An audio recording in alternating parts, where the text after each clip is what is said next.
Hello সবাইকে, আজকের এই ভিডিওতে আপনাদের সবাইকে স্বাগতম।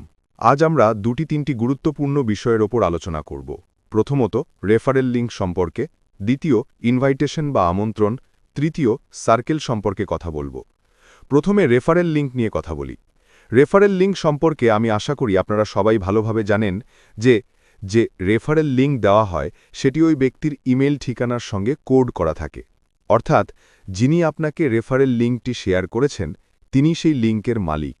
রেফারেল লিঙ্ক সর্বদা মালিকের ইমেল আইডির সঙ্গে যুক্ত থাকে। তাই আমাদের মনে রাখতে হবে ভবিষ্যতে যখন কেউ আপনাকে আমন্ত্রণ জানাবে বা কোনো রেফারেল লিঙ্ক শেয়ার করবে তখন খেয়াল রাখতে হবে ওই রেফারেল লিঙ্কটি শুধু আপনার জন্যই থাকবে। কেন থাকবে? কারণ যখন আপনি সেই রেফারেল লিঙ্কে ক্লিক করে নিজের রেজিস্ট্রেশন সম্পন্ন করবেন তখন আপনি সেই ব্যক্তির ব্যক্তিগত সার্কেলে যুক্ত হবেন যিনি আপনাকে লিঙ্কটি শেয়ার করেছেন। এবং যদি আপনি সেই একই রেফারেল লিঙ্ক আরও কোনো পরিচিত ব্যক্তিকে দেন এবং সে যদি সেই লিঙ্ক দিয়ে রেজিস্ট্রেশন করে তাহলে সেই ব্যক্তিও যুক্ত হবে সেই ব্যক্তির সার্কেলে যিনি প্রথমে আপনাকে লিঙ্কটি দিয়েছিলেন।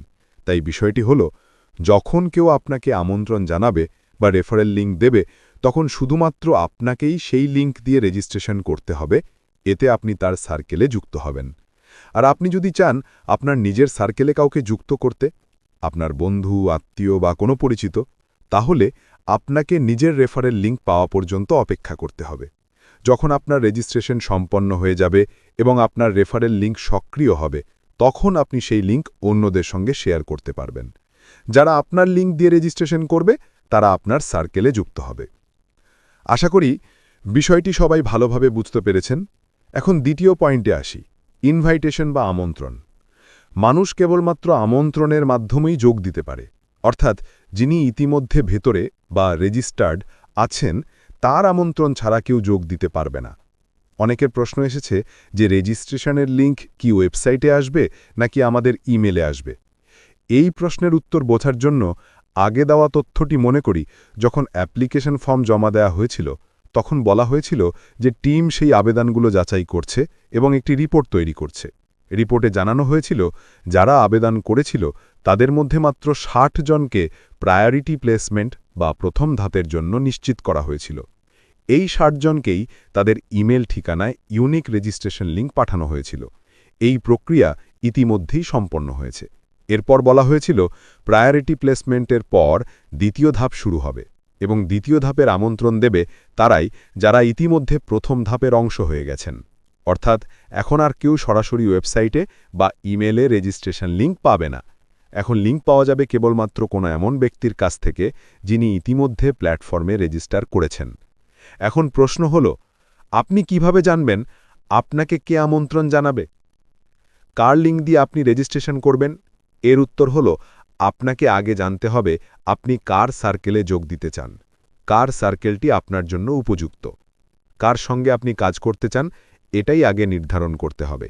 এটি খুব গুরুত্বপূর্ণ সিদ্ধান্ত, কারণ সার্কেলের নির্বাচন ঠিক করে দেবে আপনি ভবিষ্যতে কতটা সাপোর্ট, সহযোগিতা এবং গাইডেন্স পাবেন। তাই এখন যখন আপনার কাছে কোনো রেফারেল লিঙ্ক নেই, এটাই সঠিক সময় নিজের সার্কেল বেছে নেওয়া। দেখে নিন কে এমন ব্যক্তি যিনি আপনার জন্য ভালো, যিনি আপনাকে সাহায্য করতে পারবেন, আপনার ভাষায় কথা বলেন, আপনার সমস্যা বুঝতে পারেন, যিনি কখনো আপনার ক্ষতি করবেন না। নিজের বিচার বুদ্ধি দিয়ে ঠিক করুন কার সঙ্গে আপনার যাত্রা শুরু করা উচিত। তাড়াহুড়ো করবেন না, এমন সার্কেলে যাবেন না যেখানে আপনি সঠিক সাপোর্ট পাবেন না। সঠিক সার্কেল নির্বাচন করা অত্যন্ত জরুরি একটি বিষয়। যখন আপনি মনে করবেন হ্যাঁ এই ব্যক্তি আমার জন্য সঠিক, তিনি আমাকে গাইড করতে পারবেন, আমাকে সাহায্য করবেন, তখন তার সঙ্গে যোগাযোগ রাখুন। যখন তার রেফারেল লিঙ্ক সক্রিয় হবে তখন সেই লিঙ্কের মাধ্যমে নিজের রেজিস্ট্রেশন সম্পন্ন করুন। তাহলে আপনাকে আর চিন্তা করতে হবে না কে আপনাকে আমন্ত্রণ জানাবে, কার মাধ্যমে যোগ দিতে হবে, কারণ আপনি আগেই ঠিক করে ফেলেছেন কোন সার্কেলে আপনি যোগ দেবেন। আশা করি আজকের এই সব পয়েন্টগুলো আপনারা খুব ভালোভাবে বুঝতে পেরেছেন। আর যদি কারোর কোনো প্রশ্ন বা সন্দেহ থাকে তাহলে কমেন্টে জানাতে পারেন। সব কমেন্ট আমি মনোযোগ দিয়ে পড়ি এবং উত্তর দেওয়ার চেষ্টা করি। শেষে শুধু এটুকুই বলবো, যদি এখনও আপনি এই তথ্যভিত্তিক আপডেটগুলো ফলো না করে থাকেন তাহলে অবশ্যই যুক্ত থাকুন যাতে সঠিক সময় সঠিক এবং নির্ভরযোগ্য তথ্য আপনি পেতে পারেন।